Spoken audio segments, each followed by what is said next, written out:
Hi friends, డాగ్స్ని లేదా మీ పెట్స్ని యూట్యూబ్లో అమ్మాలంటే మా ఛానల్ వాట్సాప్ నెంబర్కి వీడియో పంపించండి. అలాగే మన ఛానల్ని ఇంకా సబ్స్క్రైబ్ చేయకపోతే వెంటనే సబ్స్క్రైబ్ చేసి పక్కనే ఉన్న బెల్ ఐకాన్ని యాక్టివేట్ చేయండి. Friends, let's start the video. Hi friends, welcome to our channel.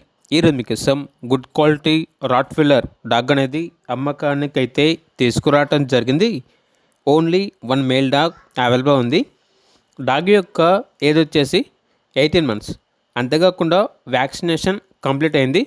ఈ డాగ్ వచ్చేసి గార్డింగ్ మరియు స్టడ్ సర్వీస్కి చాలా అంటే చాలా మంచిగా ఉంటుంది అని అయితే చెప్పడం అయితే జరిగింది. డాగ్ ఉన్న లొకేషన్ వచ్చేసి నల్గొండ డిస్ట్రిక్ట్, మిర్యాలగూడ, తెలంగాణ. ట్రాన్స్పోర్టేషన్ అనేది కూడా ప్రొవైడ్ చేస్తారు. ఆ ట్రాన్స్పోర్టేషన్కి ఎక్స్ట్రా ఛార్జ్ అవుతుంది. ఇక్కడ డాగ్ యొక్క ప్రైస్ వచ్చేసి 15K, అనగా 15,000. ఓనర్ ఏం చెప్పారంటే ఈ డాగ్ అనేది అగ్రెసివ్ డాగ్, చాలా జాగ్రత్తగా చూసుకోవాలి అని అయితే చెప్పడం అయితే జరిగింది. ఇక డాగ్ కావాలన్న వారు ఈ వీడియో కింద టైటిల్లో ఓనర్ నెంబర్ అనేది డిస్ప్లే చేయడం జరిగింది. ఓనర్కి కాల్ చేయండి. అలాగే మన ఛానల్ని ఇంతవరకు సబ్స్క్రైబ్ చేయకపోతే సబ్స్క్రైబ్ చేయండి. Thank you. By by.